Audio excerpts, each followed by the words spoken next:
Makanan merupakan bahan baku utama bagi manusia untuk memproduksi energi dan memenuhi segala nutrisi yang diperlukan tubuh.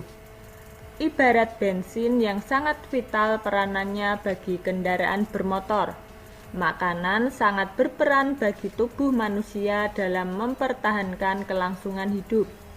Namun, tidak semua jenis makanan yang dikonsumsi dapat memberikan asupan gizi yang baik dan sehat. Makanan yang sehat ialah makanan yang mengandung semua zat gizi yang dibutuhkan oleh tubuh untuk memperoleh energi. Dalam pemenuhan makanan, manusia tidak dapat bekerja sendiri. Contohnya, dalam budidaya padi, manusia melakukan interaksi sosial dan interaksi dengan lingkungan hidup. Proses apa yang terjadi? Siapa saja yang terlibat dalam proses tersebut? Apakah dalam proses tersebut manusia berinteraksi dengan lingkungannya?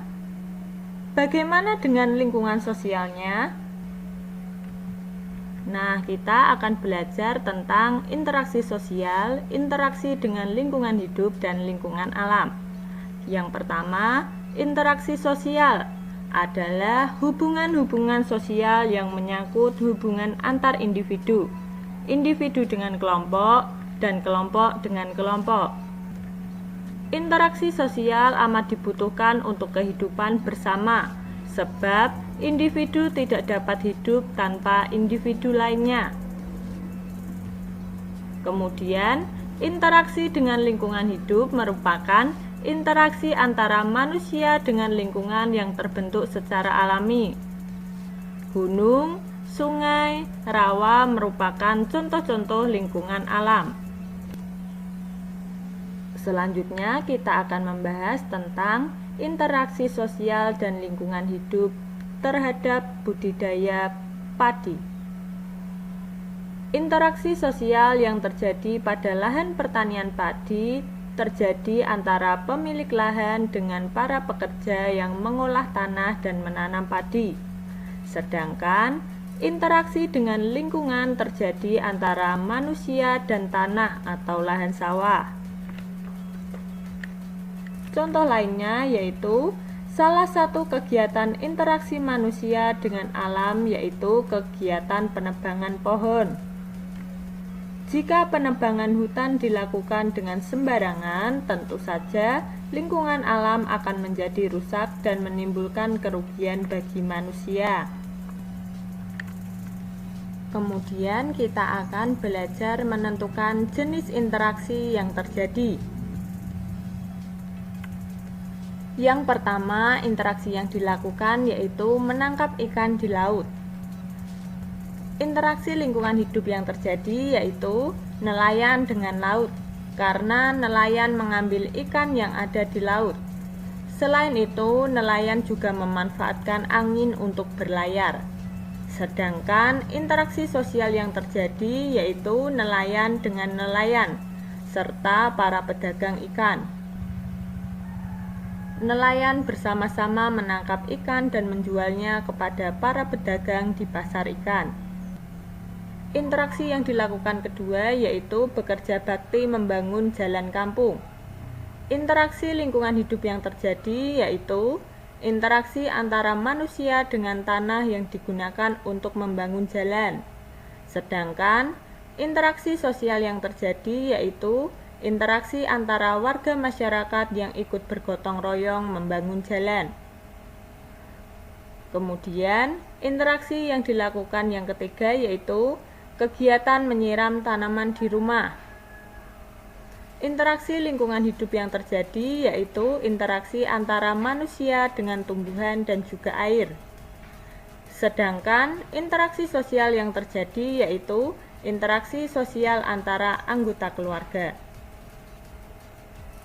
Interaksi yang dilakukan yang keempat yaitu penghijauan hutan. Interaksi lingkungan hidup yang terjadi yaitu interaksi antara manusia dengan tumbuhan dan interaksi antara manusia dengan tanah. Sedangkan interaksi sosial yang terjadi yaitu interaksi antar warga yang ikut dalam kegiatan penghijauan tersebut.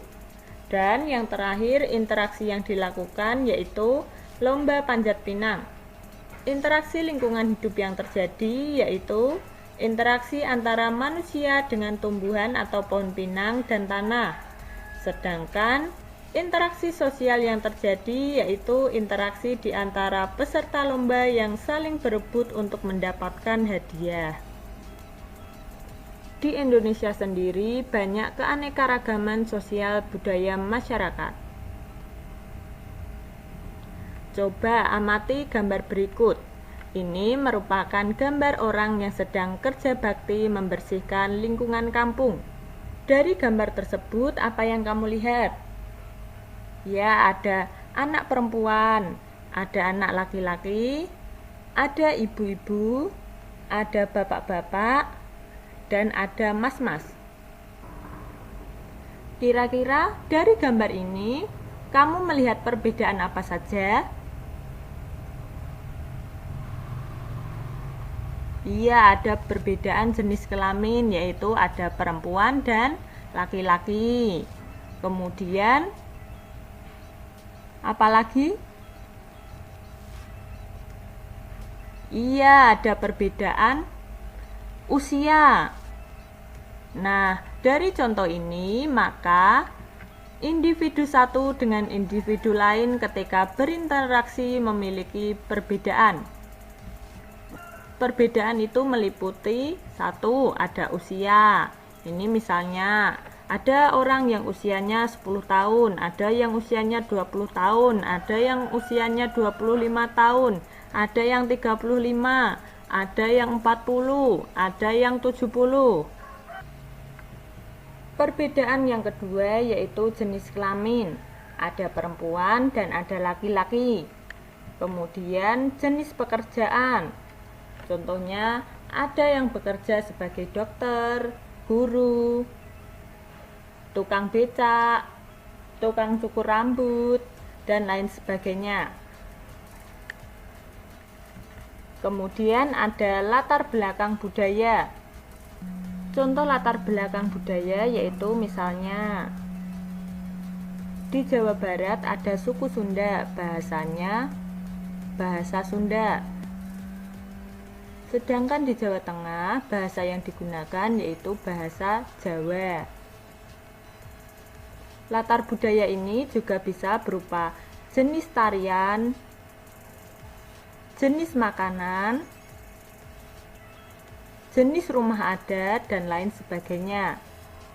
Dan perbedaan yang terakhir yaitu perbedaan agama.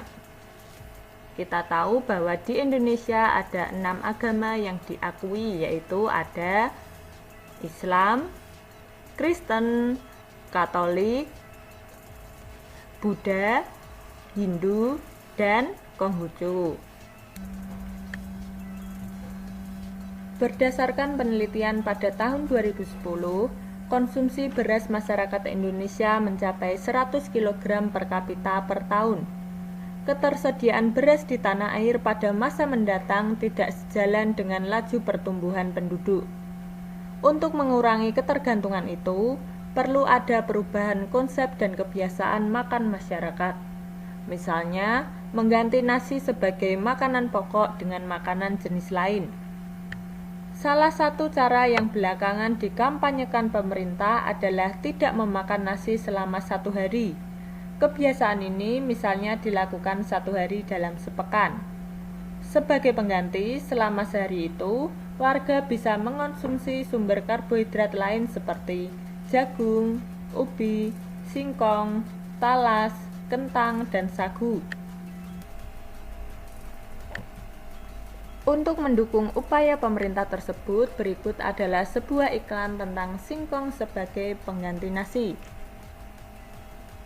Dalam iklan tersebut disajikan kandungan singkong per 100 gram yang terdiri dari air 62,50 gram, zat besi 0,70 mg, kalsium 30 mg, fosfor 40 gram, kalori 120 kal, karbohidrat 34 gram, lemak 0,30 gram, protein 1,20 gram, dan vitamin B1 0,01 gram. Makanlah singkong sebagai pengganti nasi. Solusi makanan sehat, harga rakyat, rasa pejabat.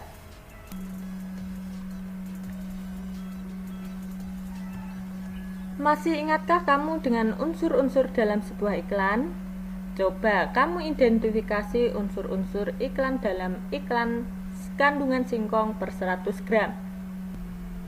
Yang pertama ada kalimat iklan. Bagaimana kalimat iklannya?